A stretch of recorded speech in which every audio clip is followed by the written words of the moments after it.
Hola, hola, ¿cómo están? Muy buenas noches, buenos días, buenas tardes, independientemente de la hora en que vean esta presentación. El día de hoy continuamos con nuestra segunda sesión del curso virtual Principales Cartas Inductivas y Esquelas de Fiscalización Tributaria a cargo del doctor Fernando F. Opreda. Para nosotros un honor, un privilegio poder contar con su apoyo y su colaboración. Doctor Fernando, ¿cómo está? Muy buenas noches. Tiene el micrófono habilitado. Iniciamos con la sesión que nos convoca para el día de hoy. Listo, muchas gracias. Buenas noches con todos nuevamente. Bienvenidos a esta segunda sesión. Conversamos algunos aspectos, analizamos algunas patas inductivas y hoy día vamos a complementar con otras. Dijimos el día de ayer que fruto de nuestra experiencia encontramos una serie de cartas inductivas y esquelas de SUNAT que son muy frecuentes en los contribuyentes. La idea del curso era dar un análisis, algunos comentarios respecto de esos documentos. ¿Para qué? Para que en el momento, si es que todavía no les han llegado, pues ustedes sepan cómo tratarlos, ¿no? Resulta muy importante anticiparse a cada situación. Ese era el objetivo. Antes de empezar, me gustaría saber si hay alguna duda, algún comentario, alguna observación de nuestra exposición de ayer. Me gustaría alguna opinión de ustedes. Vamos a conversar un poquito, vamos a iniciar nuestra sesión del día viernes, antes de empezar el fin de semana. A ver, conversemos, a ver eh, si quedó alguna duda, si quedó alguna pregunta pendiente, no se resolvió, díganme por favor. A ver, tenemos en plataforma a Gregorio, tenemos a Susana, tenemos a, ¿qué puede ser? A ver, a Marco, a Gina, Pedro, a Santos Mateo, Raquel, Lucinda, Rosario y Fernando, Seúl, Alberto, Melania y Rodolfo. Tenemos a nuestros participantes que siguen ingresando. Eh, entonces, todo ok, todo tranquilo, todo perfecto. ¿Se entendió nuestros comentarios de ayer? Bueno, si no hay comentarios, se entendería que sí. Entendería que sí. Entonces vamos a iniciar. Vamos a iniciar nuestra sesión de hoy día. Les había comentado que fruto de la baja recaudación que tuvimos en el Estado durante el año pasado, la administración tributaria está cambiando de políticas. Incluso ha cambiado de superintendente. Ahora tenemos una nueva persona a cargo de la SUNAT. Y el objetivo, bueno, creo que cae de maduro. El objetivo es tratar de recuperar esa recaudación, ese nivel de recaudación. Y para eso, eh, lamentablemente, la administración tributaria está tomando acciones eh, espero que no sea un tema general, pero está tomando acciones muchas veces eh, extremas, ¿no? Está sancionando a contribuyentes por detalles.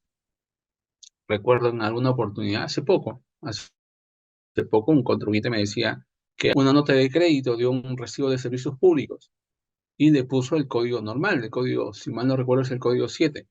Sin embargo, cuando pasó por un proceso de fiscalización de SUNAT, el fiscalizador le observa y le indica que en realidad el código que debería haber utilizado es el código 87, ¿no? Si ustedes revisan en el catálogo de códigos de documentos, el código 87 se refiere a nota de crédito especial. Ahora, la definición de este documento, nota de crédito especial, no está en alguna norma tributaria. Por lo menos yo la he buscado y no la he encontrado, ¿no? Ese es un criterio interno de la SUNAT, pero que no está regulado. Pero aún así, el fiscalizador sancionó al contribuyente, sancionó por el numeral 2 del artículo 175 del Código Tributario, ¿no? Por llevar los libros sin observar las formalidades establecidas, los requisitos y formalidades establecidas. cuya sanción es del 0,3% de los ingresos del ejercicio anterior. Entonces, fíjense, por un pequeño detalle, la administración tributaria sancionó a un contribuyente y logró el cobro de una multa. Entonces, a ese extremo está llegando la administración tributaria, ¿no?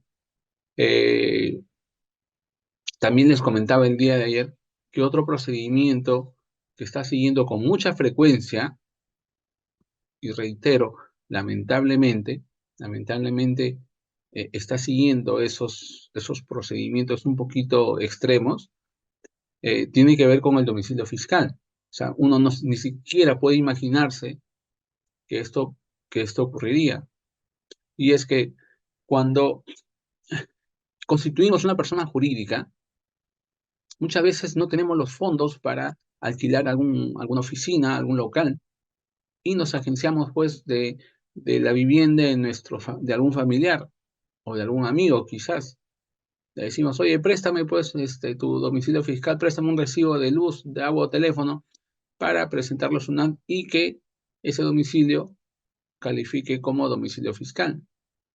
Bueno, nosotros como personas naturales quizás no conocemos y accedemos a ese pedido y le damos pues nuestro recibo de luz, de agua, de teléfono y y el contribuyente, el representante legal de la persona jurídica se acerca a SUNAT y obtiene el número de RUC señalando como domicilio fiscal la vivienda del padre, de la madre, del hermano, de la hermana, del primo, del amigo, de quien sea.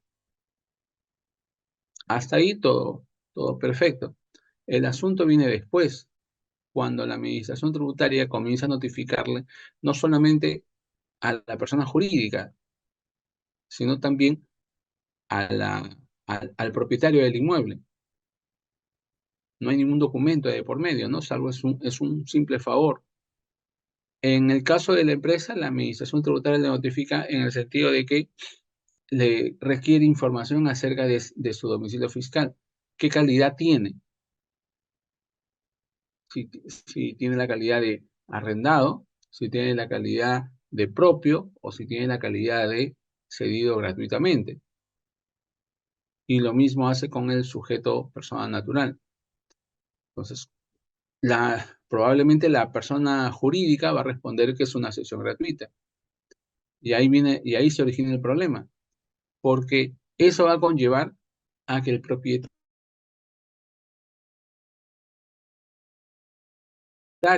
de la persona, el propietario de primera categoría, por esa cesión gratuita. Ahora, obviamente no tendrá que hacerlo por la totalidad del inmueble, salvo que la cesión se haya dado por el íntegro de ese bien. Entonces, si no lo hizo en su momento, bueno, ya le genera molestias a esta persona, porque va a tener que calcular primero el 6% del valor al autoavalúo, y luego sobre ese 6% va a tener que calcular el 5%. Bueno, finalmente el sistema lo hace todo, va a tener que regularizar, si es que no lo hizo ya, regularizar la presentación de la declaración jurada anual del impuesto a la renta de personas naturales para declarar y pagar ese 5% que le corresponde, más los intereses, dicho sea de paso, ¿no? Además de una multa por haber incurrido en infracción del numeral 1 del artículo 176 del Código Tributario por no presentar las declaraciones juradas en los plazos establecidos. Entonces ya viene un problema, ¿no? Entonces, claro, asumo que esa recaudación no es importante, eh, no es relevante para la SUNAT. Sin embargo, lo está haciendo. Claro, nuestro amigo Pedro nos dice, oye, pero la renta es del 5% sobre el área entregada en sesión gratuita. Claro, y si no, eso es correcto, Pedro. El asunto es cómo demostrar si el propietario le ha cedido el íntegro, le ha cedido una parte, si no hay ningún contrato. Entonces ya también tienes que regularizar con tu contrato. Tienes que regularizar y en ese contrato señalar de manera clara cuál es el área cedida de forma gratuita. ¿Ok? Entonces, y legalizar el contrato, de ser el caso, por más que estemos fuera Buenas de noches. plazo, ¿no? Para evitarnos problemas posteriores. Dime, Mesnica, No, Mesnica, Mónica, ¿cierto? Mónica, Mónica, Ah, perdón. Mónica, Mónica, mira, hay tantos símbolos en tu... Pero sí, no sé por qué sale así. Ah, Una bueno, consulta respecto al punto que está tocando.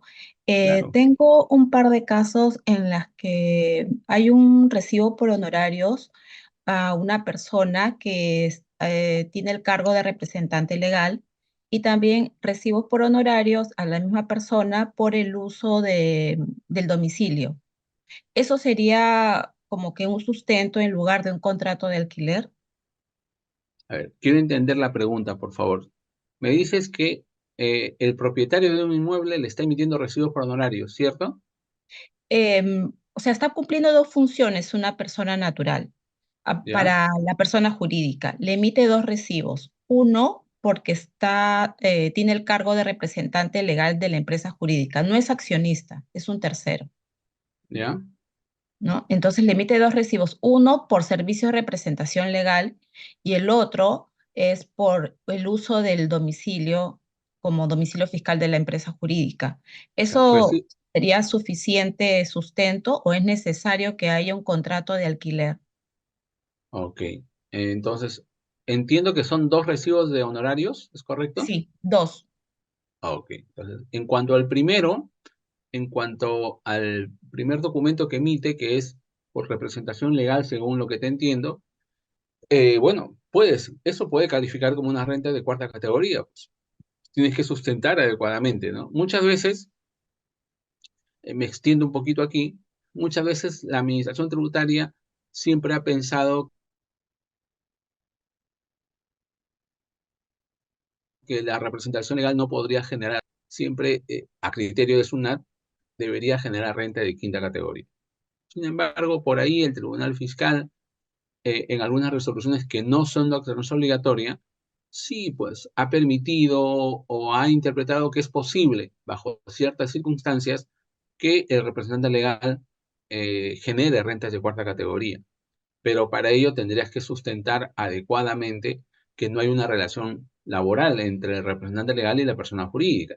Ayer, en uno de los puntos que analizábamos, mencionamos los requisitos o los criterios que deben cumplirse para que haya una relación laboral. Y esos requisitos o criterios podríamos resumirlos en tres.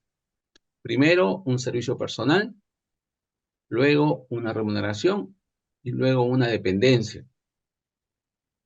Una dependencia, un poder de sancionar.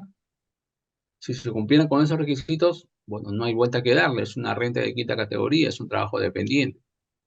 Pero si no se cumpliera uno o más de esas condiciones, entonces es posible que estemos ante un trabajo independiente y que por tanto se emitiera un recibo por honorarios. Entonces, por ese lado tendrías que revisar y confirmar lo que te estoy mencionando. Ahora, por la cesión del bien, por la cesión del inmueble que refieres, en realidad eso no es una renta de cuarta categoría. Si la persona natural que es propietario de un inmueble está cobrando por el uso de ese inmueble, entonces eso sería una renta de primera categoría, no sería una renta de cuarta. De ahí que sería incorrecto que se emitiera un recibo por honorarios para cobrar ese importe por la sesión que está realizando. Ok, entiendo. Entonces, ahí en Sería ese caso incorrecto, inmediatamente sería observar. sería hacer el contrato de alquiler, entonces. Pero el Claro, es un detalle es contrato de que alquiler. en ese domicilio es un domicilio, digamos, de familiar, ¿no? Familiar, Ujú. y realmente el espacio que se utiliza es una habitación, ¿no? Porque todo el servicio de esta empresa jurídica es servicio digital, digamos, o sea, no es que haya materiales, o sea, personal, ¿no? Todo es digital. Sí, sí, lo entiendo, lo entiendo. Muchas empresas ahora, digamos, van por ese lado, pero igualmente, pues requiere un domicilio fiscal. Y por más que la cesión sea mínima, la cesión del espacio sea mínima, igualmente debería haber un contrato de cesión o un contrato de arrendamiento. En mi opinión, siempre es más conveniente tener un contrato de arrendamiento. Y les explico por qué. Si fuera un contrato de cesión gratuita, el propietario del inmueble tendría que pagar impuesto a la renta, como lo comentábamos, ¿no? Como Pedro también y algunas otras personas lo señalan, 5% del valor del autovalúo, y esa declaración y pago se hace en la declaración jurada anual del impuesto a la renta. Sin embargo, la empresa no tendría derecho a deducir nada, porque no ha pagado nada. Entonces hay un perjuicio. Si vemos la operación en su conjunto, para los dos contribuyentes, estaríamos hablando de que hay un perjuicio para el propietario. Pero si fuera un arrendamiento de ese espacio, el propietario del inmueble pagaría una renta de primera categoría, haría pausa, haría alguna diferencia en su declaración jurada anual. Pero la diferencia con el caso anterior es que la empresa, la persona jurídica, en esa situación sí tendría derecho a deducir gasto por arrendamiento. Entonces, ahí el efecto es equilibrado, pues, porque por un lado, el arrendador genera un ingreso grabado, por el otro, el arrendatario genera un gasto y viene el efecto cero, cosa que no sucede cuando cedemos bienes de forma gratuita. Entonces, de ahí que siempre sugiero, sobre todo si son familiares, ¿no? Sobre todo si son Sí, familiares, que entiendo. sea arrendamiento. Claro, ahora si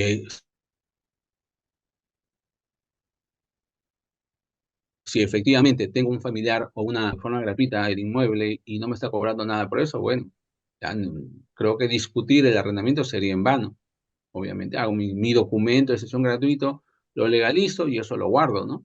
Y bueno, el propietario tendrá que pagar su impuesto. Seguro que ya tendrá que tomar conocimiento de eso.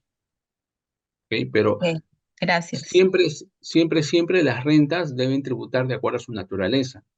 No podemos forzar para darles algún tipo de categoría, ¿no? Rentas de primera, por un lado, deben tributar como tal. Las de segunda, las de cuarta y las de quinta igualmente. Entonces, eso es lo que ocurre. Mónica, por la pregunta. Entonces, continuamos con que miren, esos pequeños errores pueden generar eh, costos para la persona jurídica, para la empresa. Y la idea es siempre anticiparnos, ¿no? La idea es que eso no ocurra. La carta inductiva que vamos a ver a continuación justamente tiene que ver con eso. Tiene que ver con cómo anticiparnos a una situación.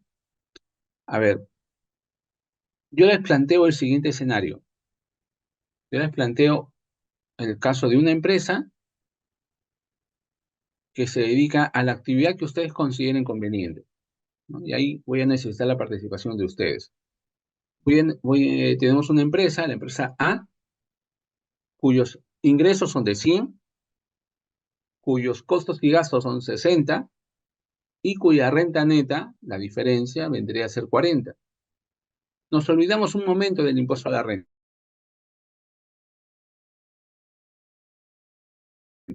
¿Ok? No conseguimos el impuesto a la renta en este ejercicio. Ahora, esos 40, íntegramente, eso es su derecho, ¿ok? Y se distribuye como dividendos. Si fuera así, la persona jurídica tendría que retenerle el 5% de esos 40. ¿Cuánto es el 5% de 40? Creo que es 2, puede ser. 4 por 5, 2. Sí, 20, bueno, 2, ¿no? O sea que de los 40 que tienen que distribuir como dividendos, los 2 le paga el Estado y 38 les paga a los accionistas. Perfecto, algo muy simple. Ahora tenemos el caso de una segunda empresa, la empresa B, que es bastante parecida a la empresa A. Bastante parecida a la empresa A. Tiene ingresos, o sea, realiza la misma actividad en principio. Tiene ingresos por 100, costos y gastos de la actividad por 60, pero en esta empresa que es muy parecida a la primera, el representante legal comienza a autorizar el pago de ciertos gastos que corresponden a los accionistas. Son gastos personales de ellos.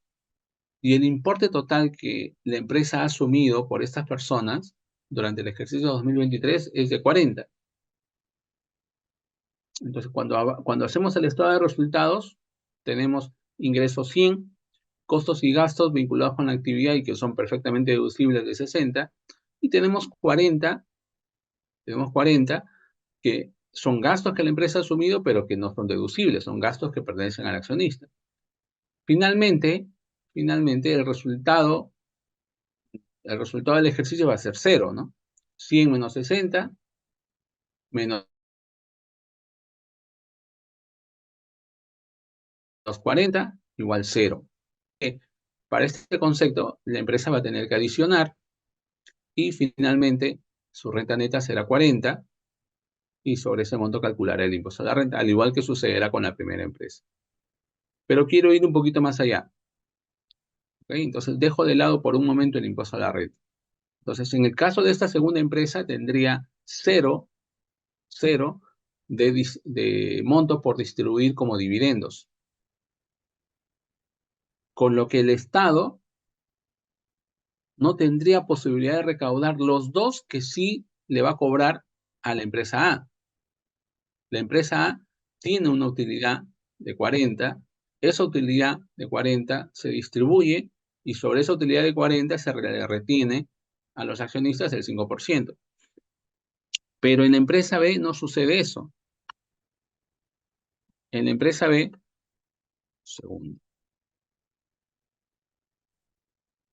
en la empresa B, esos 40 se han consumido con los gastos que correspondían a los accionistas, con lo que no hay utilidad por distribuir. Entonces, acá viene la pregunta. ¿Ustedes encuentran esa situación lógica? ¿Encuentran esa situación razonable? Obviamente que hay un perjuicio para el Estado, ¿no? Son situaciones similares, pero en una el Estado sí recauda y en la otra no. Por una ficción, por un tema de manejo, de gestión de la empresa, el Estado no termina recaudando. Entonces, la pregunta que yo les haría es, ¿qué podría hacer el Estado para corregir esa desigualdad, esa distorsión? ¿Qué podría realizar? ¿Algún comentario por parte de ustedes? ¿Alguna idea?